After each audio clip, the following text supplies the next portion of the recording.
British House of Commons, Sunday night at 9 on C-SPAN. Sudan's ambassador to the U.S. spoke at this news conference today.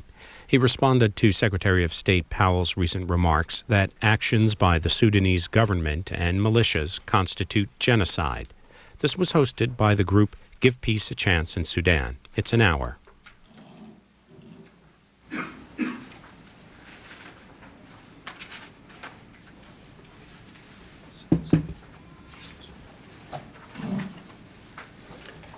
Bismillah ar-Rahman ar-Rahim. My name is Hodari Abdul Ali. I'm the Executive Director of the Coalition to Give Peace a Chance in Sudan. The Coalition is an alliance of local and national organizations concerned about Sudan.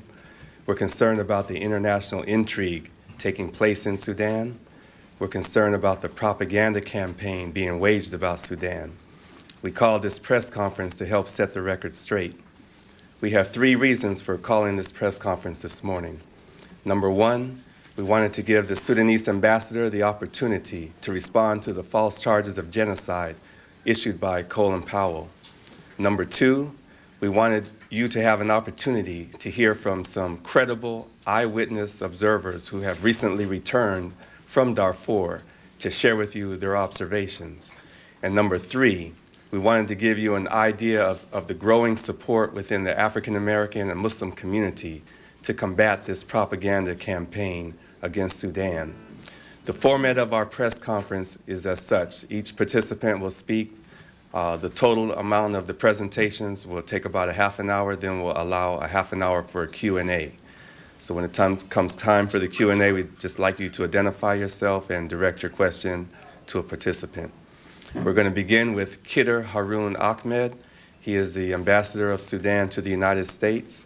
He will be followed by Akbar Mohammed, who is the de facto Minister of Foreign Affairs for Minister Louis Farrakhan and the Nation of Islam.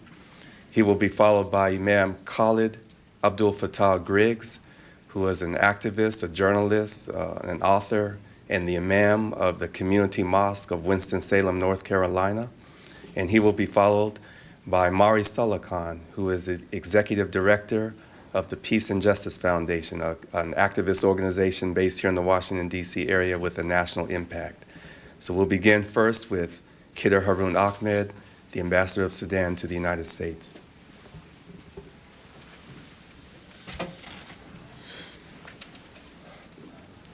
Good morning, ladies and gentlemen.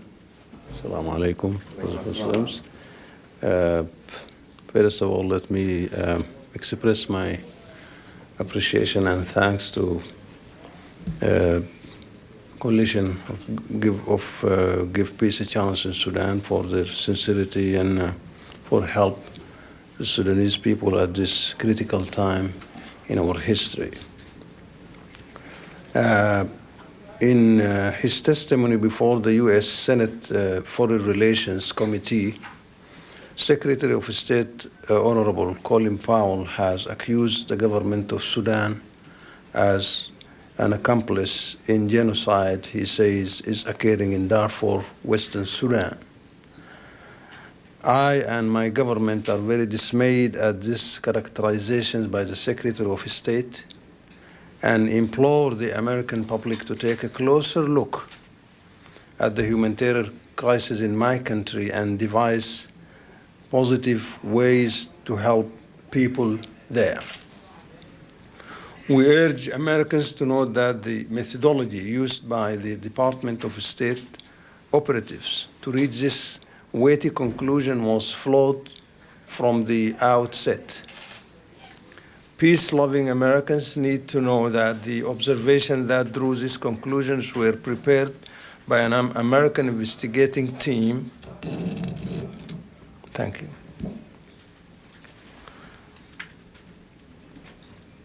Peace-loving Americans need to note that the observations that drew this conclusion were prepared by an American investigating team that never even set foot in the Darfur region. Instead, the American team interviewed refugees in the neighboring country of Chad who live in camps that serve as safe haven for the leaders of the rebel movements. The influence of the rebel movement on the outcome of the American investigation cannot be overstated. We want Americans to know that the Secretary of State's characterization of the Darfur situation is in stark contrast to more comprehensive and thoughtful assessment of the European Union, African Union, Arab League, Organization of Islamic Conference, the Non-Aligned Movement, International Red Cross, and Doctors Without Borders. All of these have and have had personnel on the ground in Darfur for months working with internally displaced people and their problems. These people have been there and are seeking to be parts of the solution, not seeking to create more problems. Their assessments are based on realities on the ground and not made for short-term political considerations. Just 2 days ago, on September the 13th, the United Nations Secretary General Special Representative based in Sudan, Mr. Jan Bronk, is an interview with the BBC confirmed again that, quote, there is no genocide in Darfur. This is the man who is entrusted by the international community to assess the situation in Sudan. He added, quote, killing occurs, but it doesn't seem that the government of Sudan is responsible for that, unquote. The French Foreign Ministry issued on September 12th, which is just 2 days ago also, a statement in which the spokesman refused to term what is going on in Darfur as genocide. Again, 2 days ago, Mrs. Françoise Boucher-Sommier, a senior official in the Doctors Without Borders, in an interview with the French radio station France Info, rejected in a vehement manner the characterization of the situation in Darfur as genocide. She confirmed that from their experience in different parts of Darfur, among the civilians affected by this tragic situation, they never came across any single evidence to substantiate that characterization. She stated that the conclusion of the American administration was politically motivated. Ms. Sommier expressed real concern over politicizing this humanitarian crisis. Secretary Powell's testimony, while admitting that the two rebel movements kidnap relief workers, violate ceasefire agreements, has failed to hold them accountable for the killing, looting, burning of villages, and other atrocities which occur as a natural result to their criminal behavior, as mentioned by the Secretary himself. While U.S. senators at the hearing stated without supporting evidence that the government of Sudan has armed and trained the Janjaweed, none asked who has armed and trained the two rebel movements, the real perpetrators of this tragedy, who started the fire in the first place. The consequences of the Secretary of State's message have already been seen. The Sudanese rebel representative to the negotiation in Abuja, Nigeria, have declared the peace talks dead and pledged to wage a full-scale war from all directions to bring down the government. In fact, just yesterday, the negotiations Abuja has been suspended for another month as a direct result of this tragic testimony of the Secretary of State here. Despite the fact that the American characterization of the situation in Darfur is isolated from that of the international community, the American administration had criticized the balanced assessment of the United Nations Secretary General to the Security Council on September the 2nd, and currently working hard to pass another resolution to punish the government of Sudan. We would like to appeal to the fair-minded Americans to urge their representative to help the Sudanese people to reconcile their differences and to work for peace.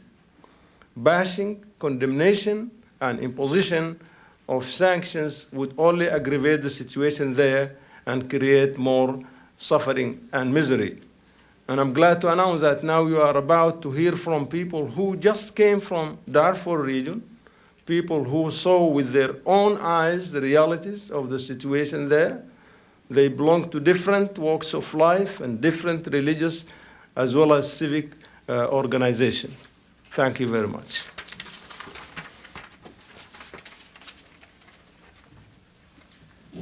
Our next speaker will be Akbar Muhammad, who is a longtime supporter and leader in the Nation of Islam, who has traveled throughout the world, who has just come back with a delegation in Darfur.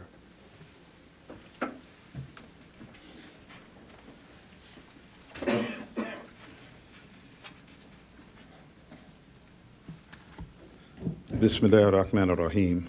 Good morning.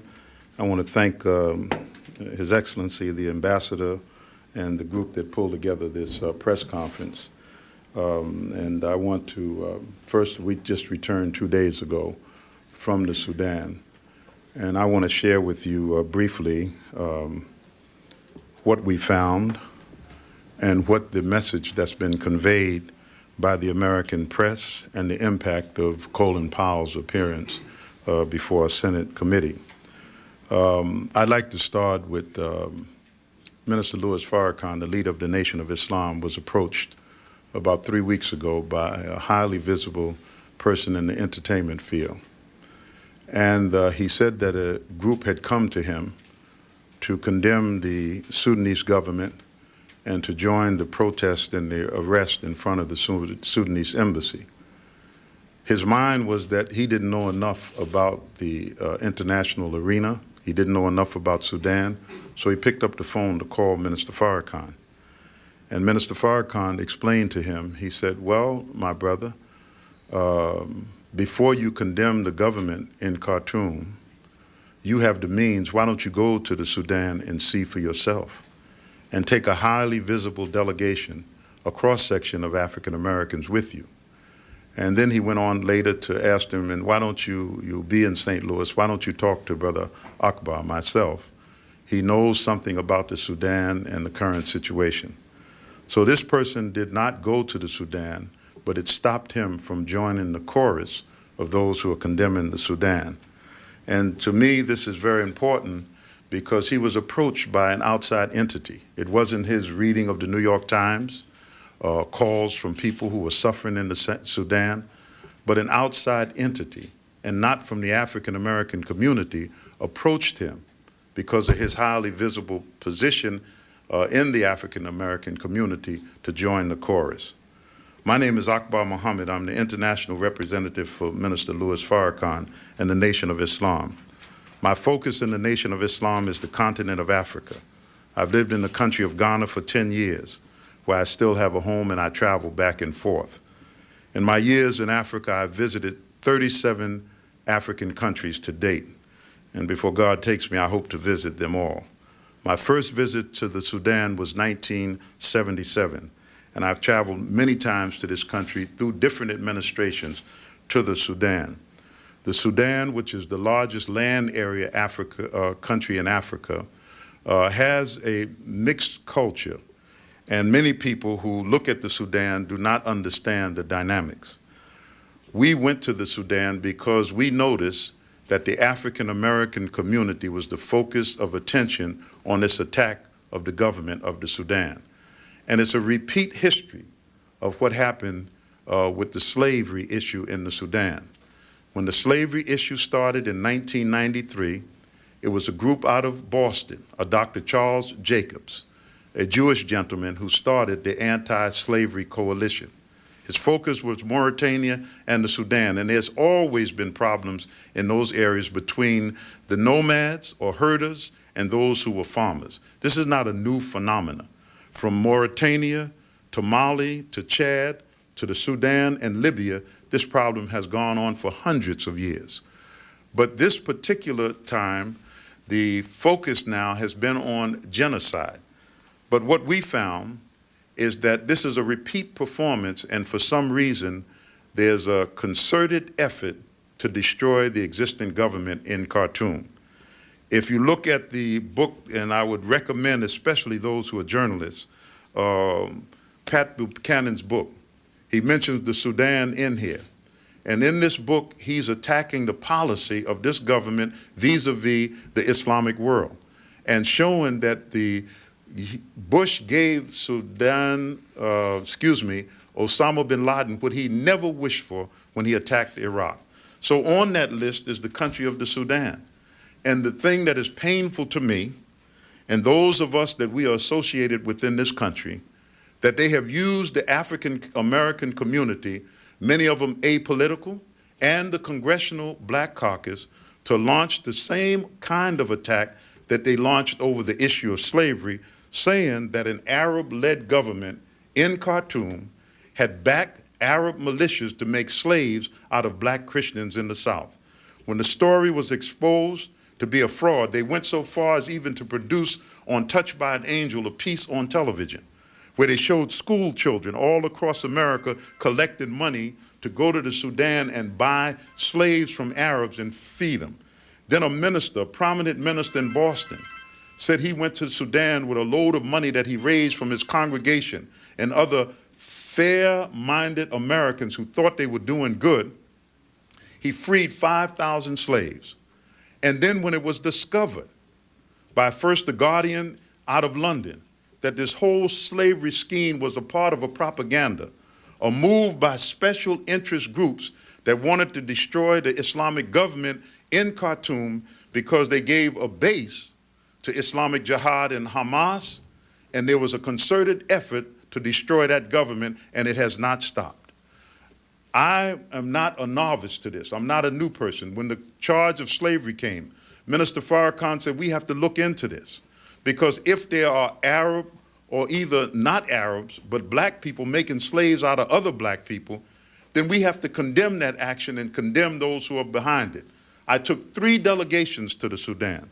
We went to Juba, we talked to people, we talked to black people from the South in Khartoum, and there was no evidence of slavery, and they explained to me, they said, look, this is a tribal situation. When you're at war, tribes raid tribes, they capture people, they hold them, they trade them for weapons or food, they trade them back, it goes back and forth, and it's as old as humanity itself.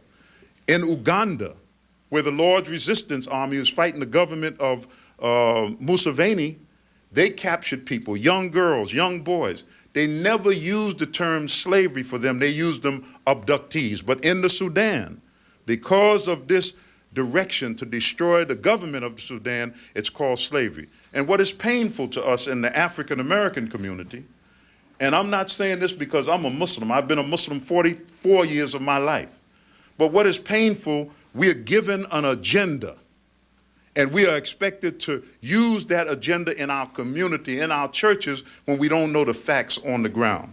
So this delegation that I was blessed to take to the Sudan, they went there, they're not Muslims. We had a Christian pastor, we had a lawyer, we had some press people. These are not Muslims. We had a radio talk show host. And we went there so we could see for ourselves, and we found a total different picture. In my prepared statement that I'm going to deviate from, the conception in the African American community is that the government of Khartoum has armed some Arabs and sent them into the Darfur region, which is a region as big as France, with 3 areas, northern Darfur, southern Darfur, and western Darfur, and sent them in to kill the indigenous people. Don't forget, 100% of them are Muslims.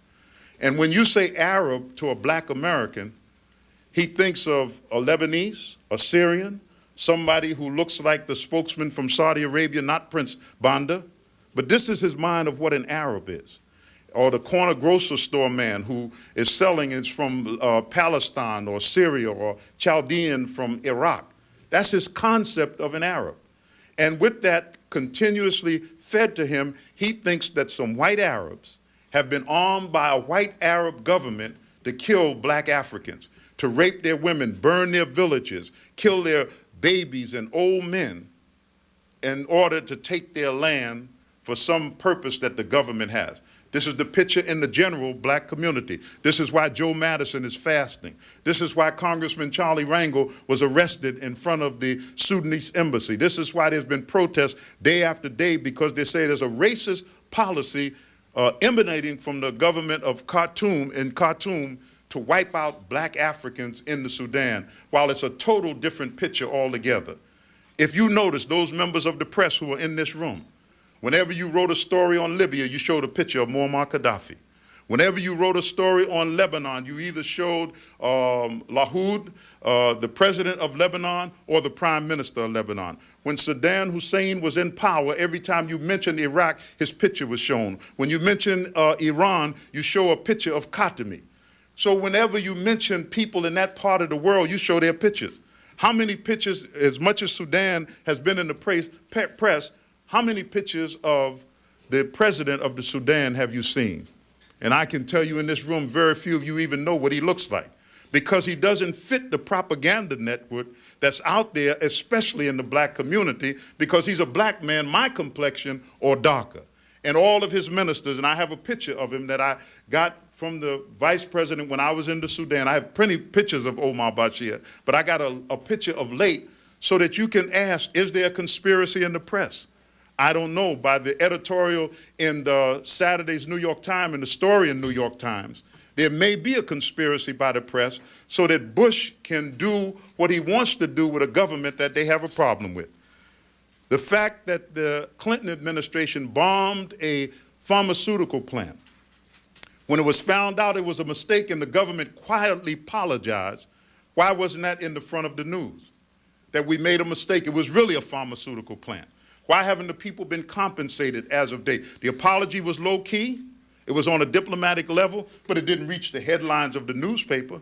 When the slavery fraud was exposed, why wasn't it in every black newspaper across America to say that we have found out that this was a fraud on this slavery, and the group that was involved, though John Garang distanced himself for it, but he said it was his people who used the money raised by innocent school children in America to buy big homes in Kenya and buy Pajero four-wheel drives out of money raised in our churches and our congregations, while members of our community were protesting in front of his embassy and getting arrested over an issue of slavery. So they have done a repeat performance because of the naive position that the African-American community is in. And it hurts me, because if you have an agenda, then let it be your own agenda, not an agenda of someone else that uses you and even the Congressional Black Caucus. So in my conclusion, in wrapping this up, we took our press ran a story, and it repeated some of the lies that were in the press, because it was, you know, Goebbels said that if you find a lie, that was Hitler's man, then repeat it as often as you can until it becomes believable. 50,000 people, they say, were killed. So when we got there, we say, where are the graves of 50,000 people? You can't hide 50,000 people under a tree. We asked the opposition people, they said 5. We asked the leaders of some of the villages, both Arab and among the Africans, they said 5, maybe 6,000 people. But what is interesting, in my conclusion, Brother Adari, that the rebel insurgery was not mentioned at all, and all that went to the black community. Do you think it's a coincidence, like they said with the 2 Russian planes that went down? That 2 Russian planes fall out of the sky almost at the same time? Do you think it's a coincidence that when they were drying, the ink had not dried on the peace agreement, and then a rebel faction attacked the government in Darfur, attacking 80 police stations, killing over 400 soldiers, and this is the beginning of this conflict that you see. The question is asked, as the ambassador said, who is behind the rebels? Is it an American foreign policy position to keep the Sudan in chaos so they can exploit the oil that was found there, the Chevron found, cap the oil wells, now that the Chinese are bringing the oil out? Is it a design to get the gold and the uranium that they know is in the Darfur area? And is it a design to have a regime change for another Islamic government? You make the decision, but we will not allow the black community to be used to execute on the foreign policy of the United States government to have a regime change in the Sudan. Thank you very much.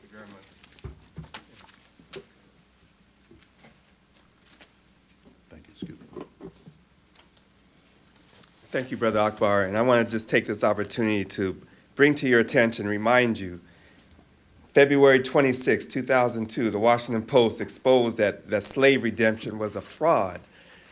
March 12th edition of the Final Call, 2002, Sudan slave redemptions exposed as frauds. It was exposed on CBS 60 Minutes. And the same people who were behind that sorry propaganda campaign are the same people who are charging genocide right now. So please make that link. Our next speaker, Imam Khalid Abdul Fattah Griggs. He's the Imam of the Community Mosque of Winston-Salem, North Carolina. He's a journalist, a community activist, and author.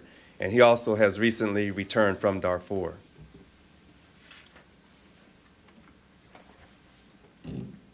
I greet you in the Muslim greeting of peace. Assalamu alaikum.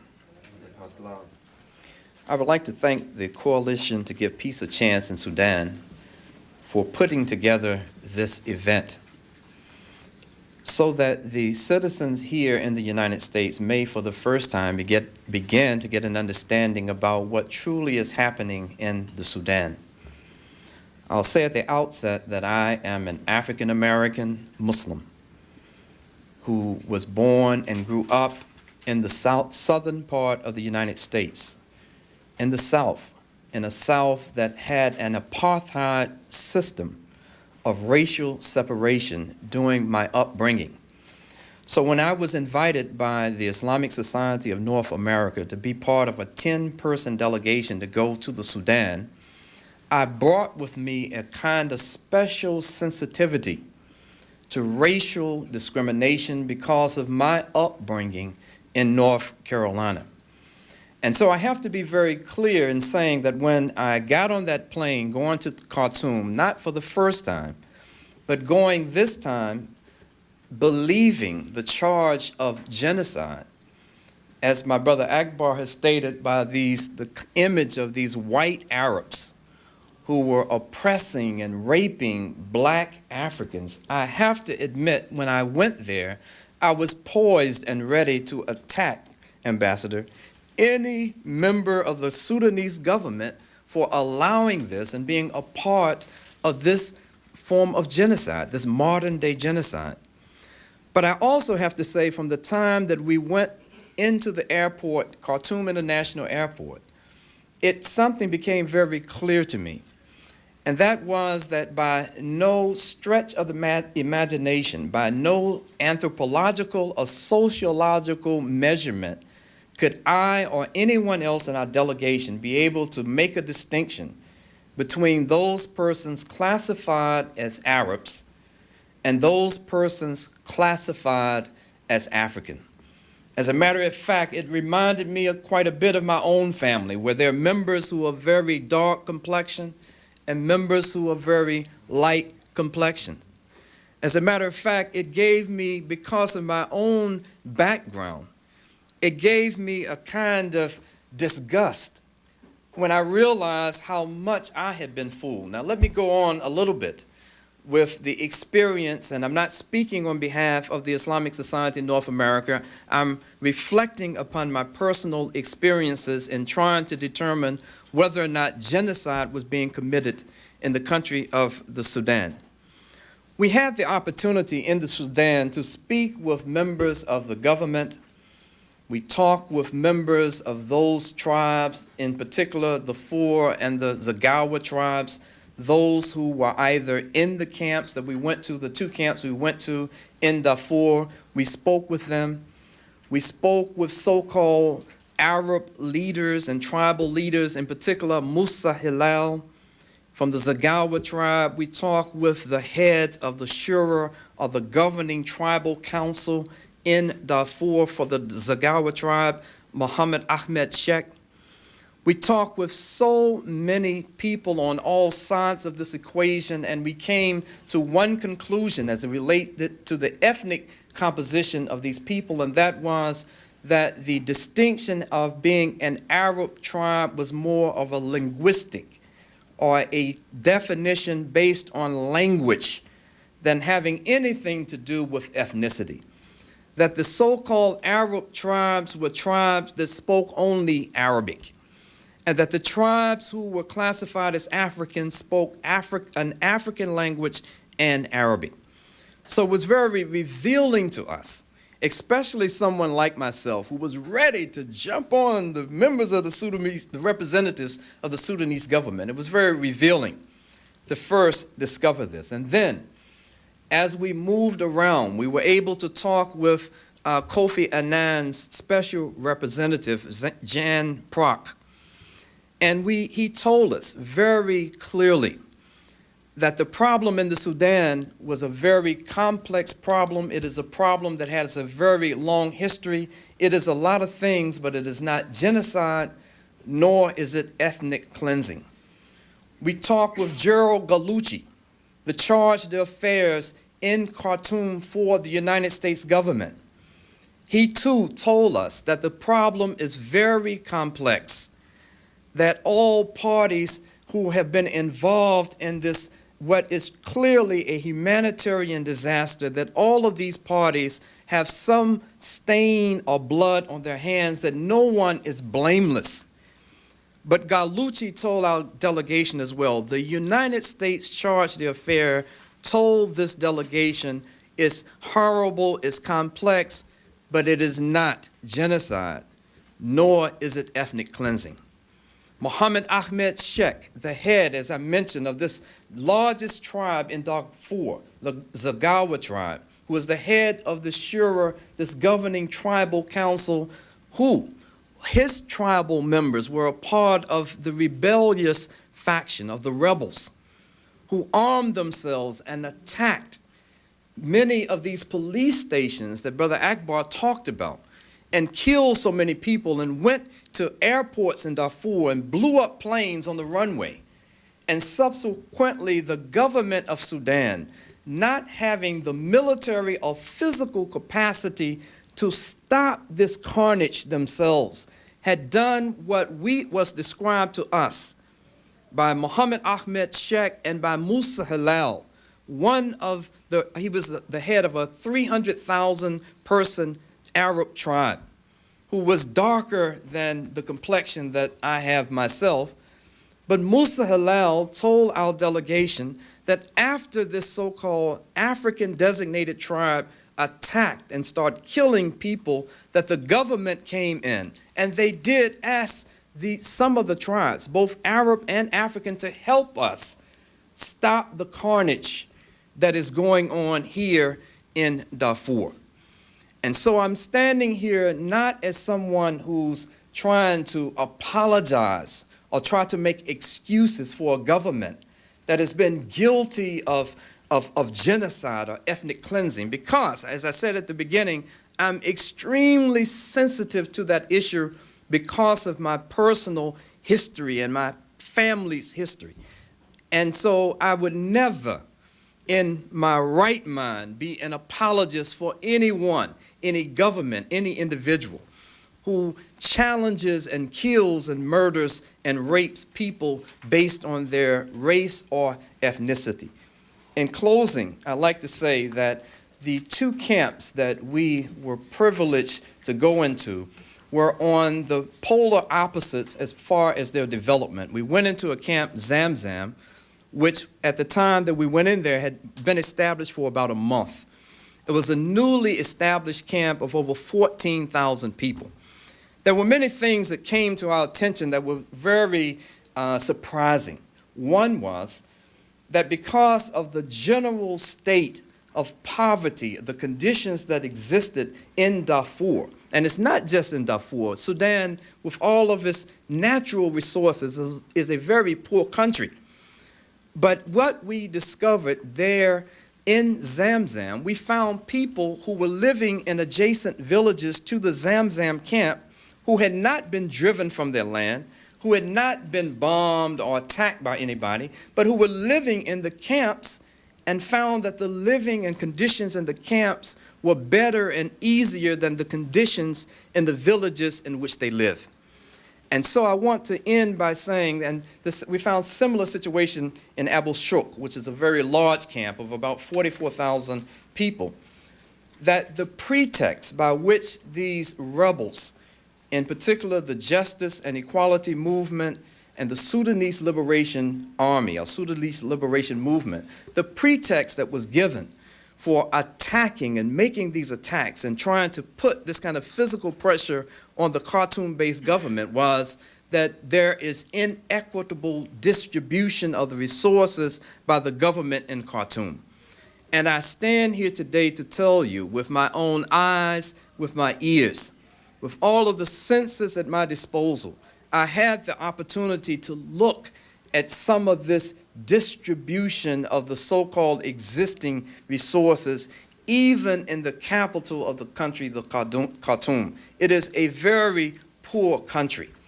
And to use as a pretext that we are attacking and killing and murdering and blowing up planes, and we are coming with weapons and satellite phones and things that the Sudanese army and the government troops don't even have, to use inequitable distribution of resources as a pretext for these horrendous acts is very disingenuous. And so those of us here living in this part of the world, I humbly submit that as we condemn, because it's terrible, the humanitarian crisis, I'm not trying to understate it, it's a very horrible situation, but we should try to get what the facts are. We should try to understand these facts, and we should try to bring to bear resources that are at our disposal here in the United States to help this crisis, not just on a short-term basis of trying to get bags of rice and bags of staple food items. That's needed as well. But we need to put money in areas of development of the infrastructure, like having wells dug and things that have a long-term benefit that can truly benefit the people of this nation. Thank you. Thank you, Imam Khalid. And speaking of relief, I'd like to bring to your attention a flyer that is advertising an effort to collect money for the people of Darfur in these refugees camps. It's reliefonline.org, reliefonline.org. And it's interesting to me that a lot of these people jumping up and down and crying genocide and protesting, why aren't they doing more to collect money to actually help these people in Darfur? And in terms of one point that was raised about the sophisticated weapons that these rebel groups have, they're based in Eritrea. And Eritrea has very close relationships with Israel. And people need to draw the line, make the connection between Israel, Eritrea, these rebel groups, the SPLA, and these neo-conservative forces right here in the United States that have been working very hard to undermine the Sudanese government. I want to mention one other point, that it was our intention to have a sister up here who is also part of the delegation. We made a diligent effort to have Yafet El-Amin, who was a state representative in St. Louis. She wanted to be here, but she was in session. But we just wanted to share that with you. Our final speaker, before we do the question and answers, is, last but certainly not least, Brother Mari Salakan is a very active brother here in the Washington, D.C. area. He travels throughout the country. He's been very active in the efforts to help counter this propaganda campaign being waged against Sudan, and we're very honored to have him with us this morning. Bismillahir Rahmanir Rahim. Alhamdulillahi Rabbil Alameen. I want to begin by thanking the Coalition to Give Peace a Chance in Sudan for holding this very important press conference, and to C-SPAN for airing it. Good morning, ladies and gentlemen of the press, and to my brothers in Islam and sisters in Islam, and to our guests, I greet you in our traditional greeting of peace. Assalamu alaikum wa rahmatullahi wa barakatuh. My brief statement on the topic of discussion will be in the form of a few questions that we would like to raise as food for thought. Given the fact that civil war has raged in the country of Sudan for many years, why did America, along with an assortment of other interests, become concerned about the unfortunate and costly civil strife only after the present government came to power in Khartoum. Why is Sudan receiving all of this attention when there are a number of other countries on the African continent with far worse, well-documented human rights atrocities taking place? Why do critics of the Sudanese government insist upon describing the political and humanitarian crisis in Darfur in, quote, Arab versus Black African terms?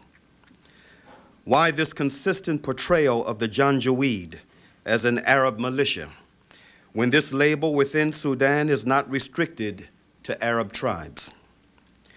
Why was the image of a Janjaweed leader that appeared on the front page of the Washington Post a few weeks ago significantly lightened to make him look more Arab, as most of us would envision Arab in appearance? Why hasn't the media pointed out the fact that the more heart-rendering televised images of emaciated Darfurians come from the refugee camps in Chad?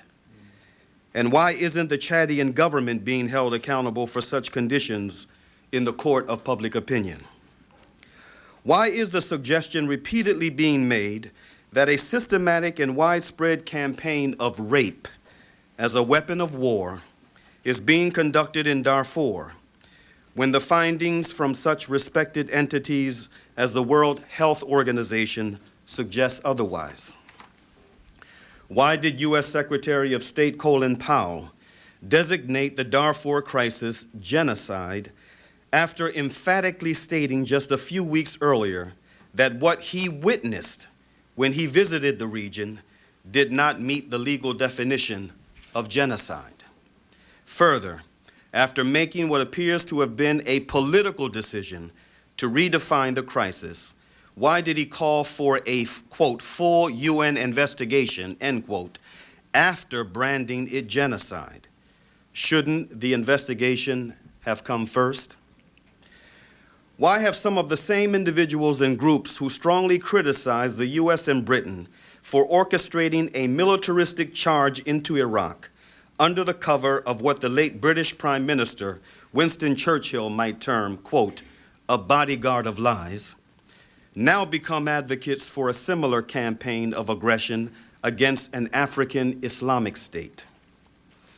Why has the media, generally speaking, been complicit in allowing some of the main international actors in the so-called Sudan campaign to remain in the shadows and not be exposed for who and what they are?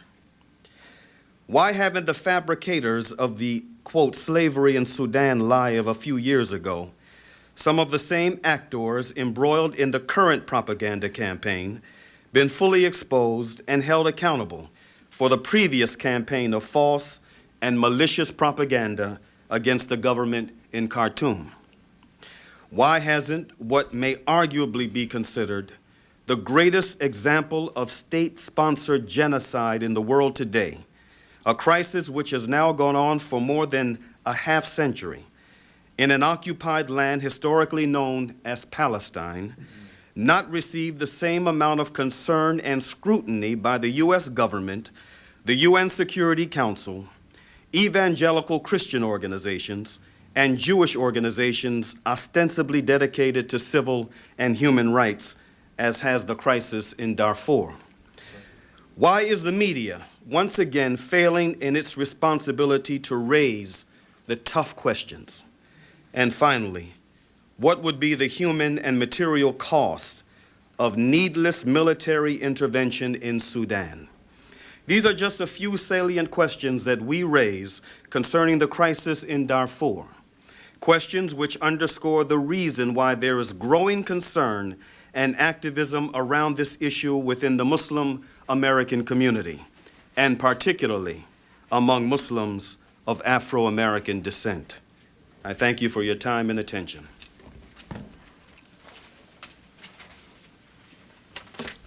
Thank you, Brother Salih.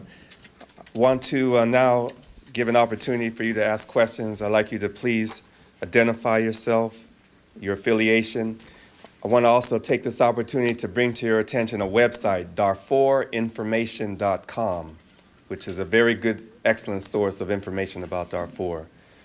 So if you have a question, you can stand now, identify yourself, and direct your question.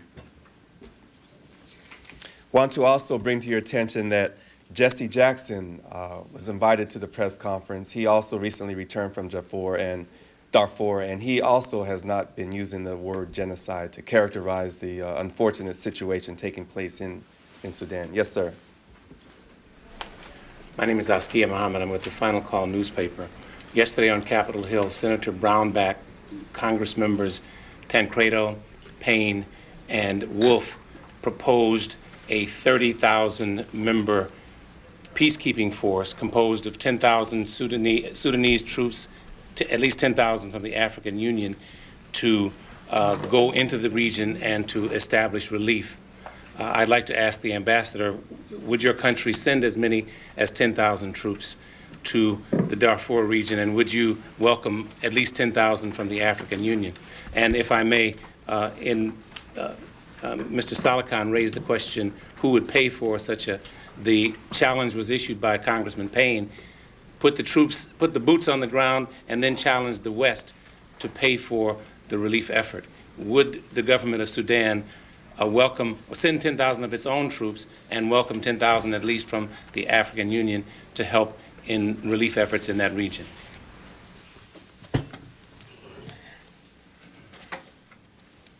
Thank you very much for the question. My reaction to this suggestion of sending 30,000 troops to the country, I would say that such kind of intervention from the U.S. Congress or from any other body other than the African Union at this time would be counterproductive.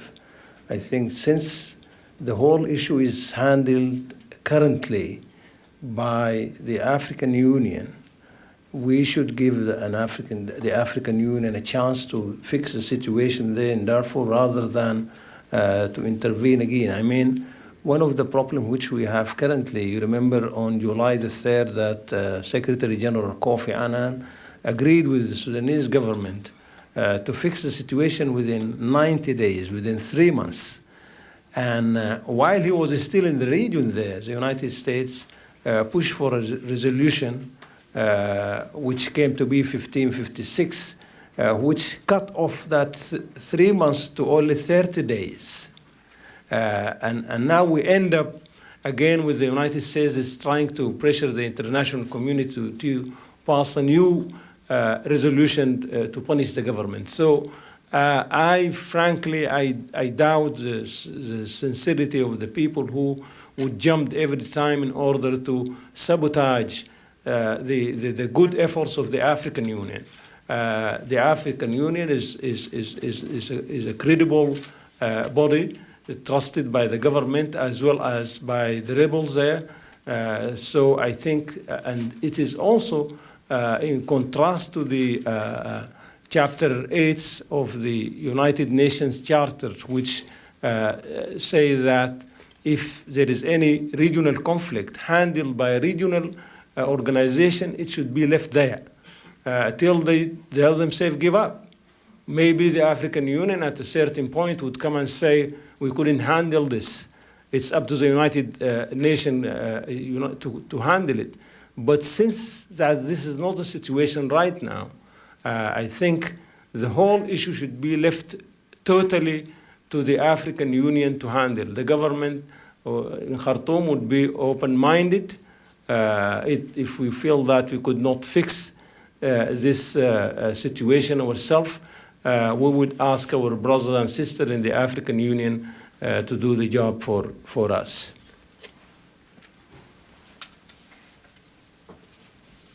Thank you. Yes, sir. I'm Al Milliken, affiliated with Washington Independent Writers. As American and Sudanese Muslims, how do you see Muslims in other parts of the world responding to the way Jews and Christians, blacks and whites, liberals and conservatives, Republicans and Democrats in the United States have united on the Sudan in a way they have in few, if any, other areas?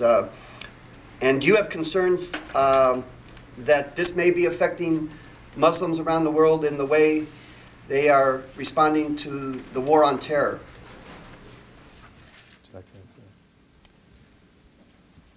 I can sit here, you can hear me, right? Yes. First of all, I don't know what the Washington's Writers Guild is, but by the nature of your question, there are Muslims and Christians in the Sudan. They have committees set up so that they can have a working relationship. This issue that has come up with the Sudan is to divide the Muslim world. Lugard, one of the British people who wanted to get into Africa, said the policy of divide and rule. So they want to divide, especially the continent of Africa, that's pushing towards an African Union, an AU, and want one currency, one parliament, one national army. The best way to stop that effort, and so that the Western world can continue to exploit Africa, is divide the Africa between Arabs and blacks, and create the kind of circumstances that is a created circumstances in the Sudan with the rebels. The first question should have been asked, how did this start? There's a rebel group. Sudan just came out of a long war since 1983, spending $2 million a day in a war that they could barely afford, and no longer than the ink is dried on the paper, the Western world, Eritrea, that Madeleine Albright armed to the teeth with Ethiopia, and they begin to fight each other against the Sudan.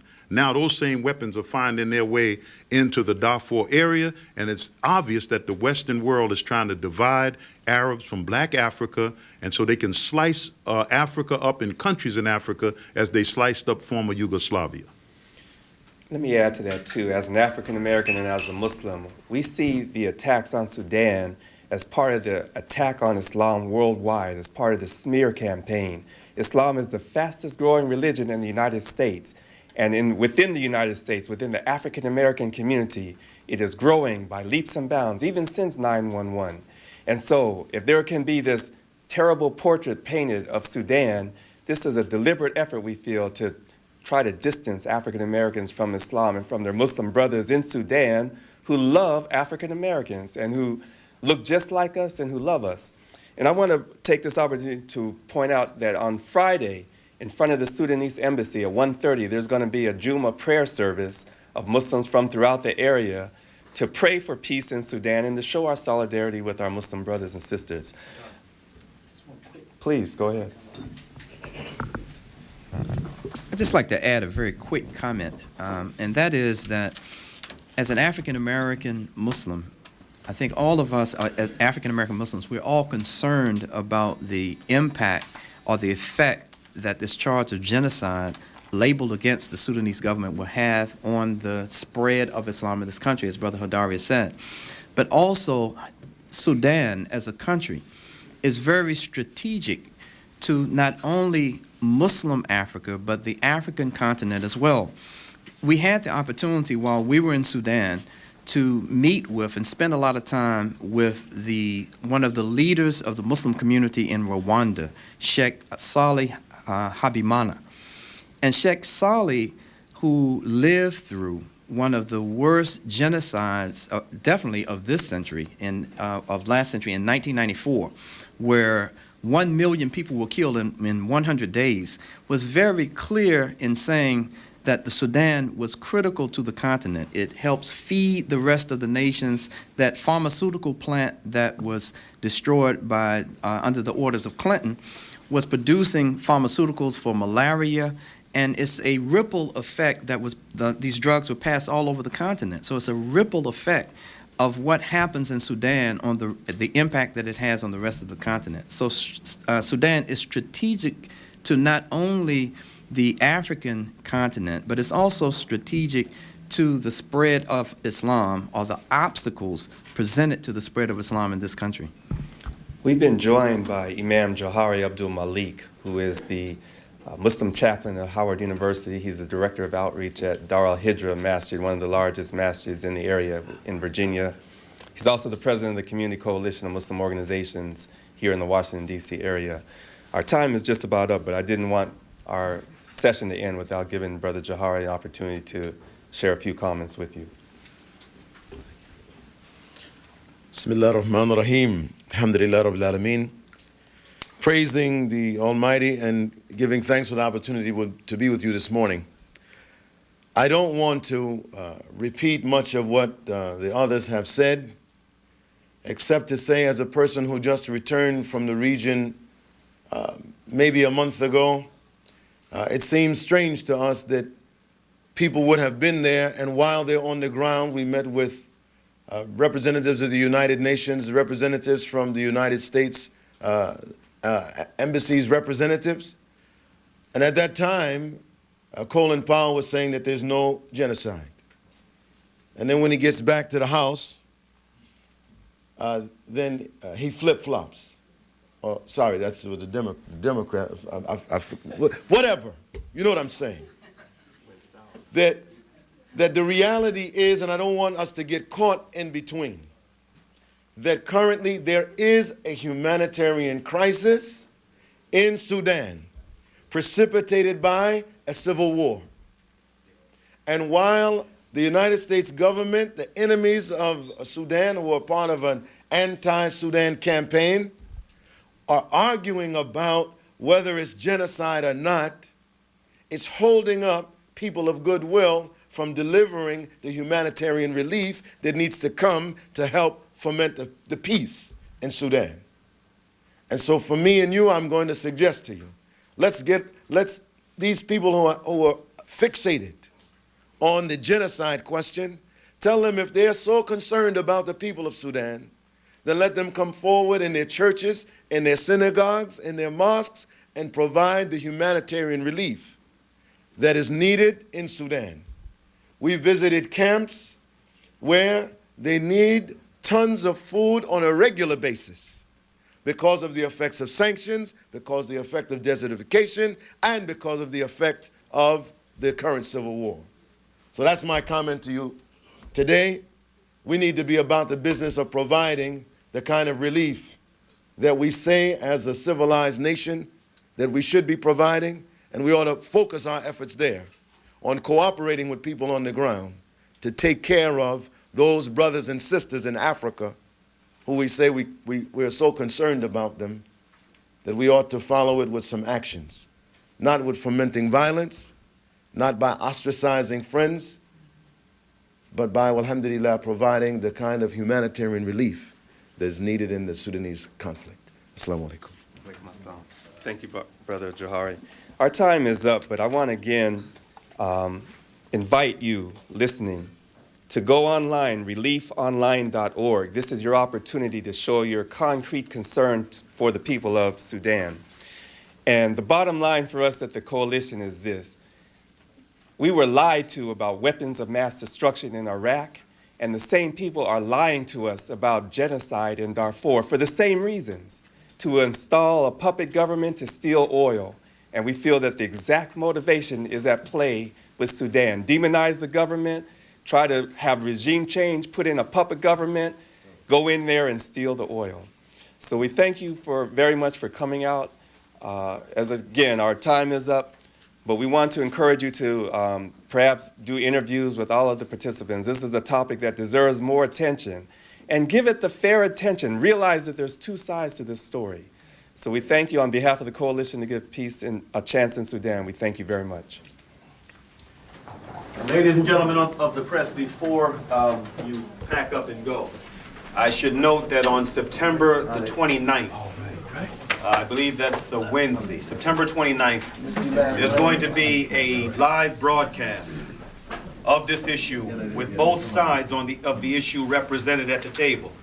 A live forum broadcast over Pacifica Radio on the morning of September 29th from, I think, 11 to 1 in the afternoon. Thank you. Is there a phone number if they want to? On the outside, there are copies of my statement. There's a telephone number and an email address.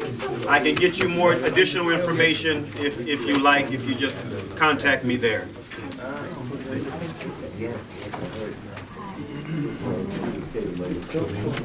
Right.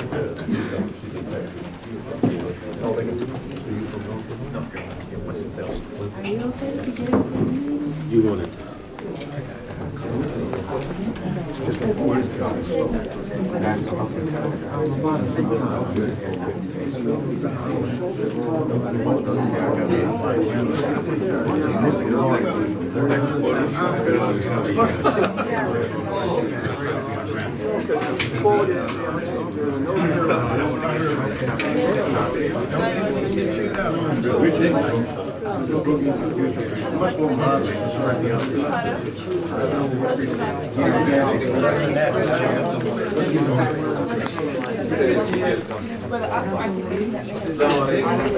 How are you?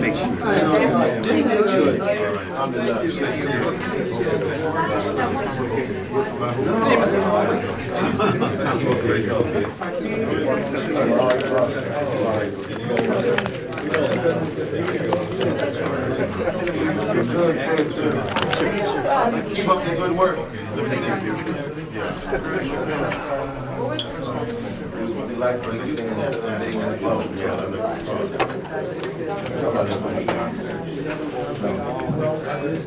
Television.